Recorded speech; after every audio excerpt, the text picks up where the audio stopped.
जयपुर लिए चलते, तस्वीरें दिखाएंगे। वहां पर मदन दिलावर क्या कुछ कह रहे हैं आपको बताते हैं। और इस समिट में सहयोग करने के लिए आए हुए सभी आगंतुक बंधुओं और मित्रों, मैं आप सबका इस राजस्थान की शौर्य बलिदानियों की धरती पर आपका स्वागत करता हूं। राजस्थान की गुलाबी नगरी में आपका स्वागत करता हूं और आपसे अपेक्षा करता हूं कि जिस प्रकार से आप बड़े उत्साह के साथ और उमंग के साथ अपनी माटी से जुड़ने के लिए या जो जुड़ने में जो प्रगाढ़ता प्रदर्शित करने के लिए हम राजस्थानियों के बीच में उपस्थित हो रहे हैं, एक बहुत बड़ी बात है। इसलिए आपका अभिनंदन भी करता हूं। माननीय मुख्यमंत्री जी को बधाई भी देना चाहता हूं कि उन्होंने इस प्रकार के समिट का आयोजन करके जो राजस्थान और राजस्थान के बाहर राजस्थान के लोग अपनी उद्यमता में जो आगे बढ़ रहे हैं और निरंतर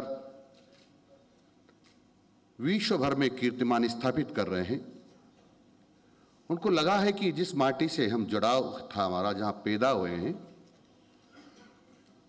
और जिसके कारण से हमने समृद्धि पाई है, उसका भी ख्याल हमको रखना चाहिए।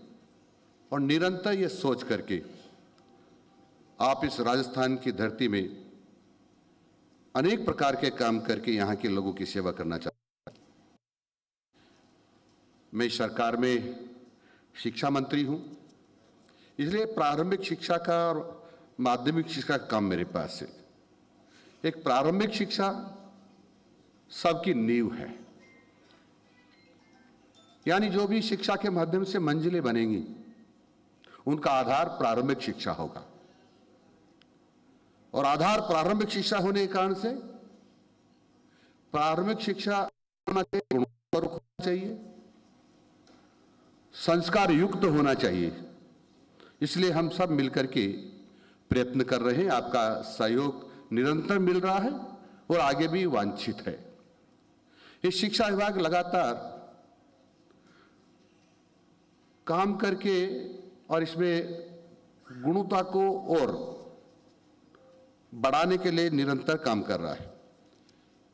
शिक्षा विभाग ने सोचा कि पर्यावरण प्रदूषित होता जा रहा है,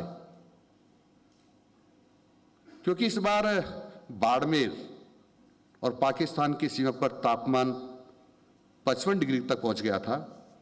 फलोदी में तापमान 53 डिग्री तक पहुंच गया था और इसके कारण से मानव जीवन को खतरा होने की पूरी संभावनाएं थी। तो माननीय मुख्यमंत्री जी के नेतृत्व में ने मिलकर के, जिसमें शिक्षा विभाग का प्रमुख योगदान था, इस मौसम के अंदर यानी सीजन में हमने 7 करोड़ पौधे लगाए, जो एक विश्व का कीर्तिमान बना है। और इसके लिए मैं राजस्थान की जनता को बधाई देना चाहता हूं कि उन्होंने इसमें पूरा सहयोग किया है, क्योंकि मैंने कहा कि प्रारंभिक शिक्षा से जुड़ा हुआ हूं और इसलिए हमारे विद्यार्थी चुस्त रहें, स्वस्थ रहें। और इसीलिए हमने शिक्षा विभाग में प्रार्थना के समय सूर्य नमस्कार निरंतर हो इस प्रकार का प्रयास किया और उसकी शुरुआत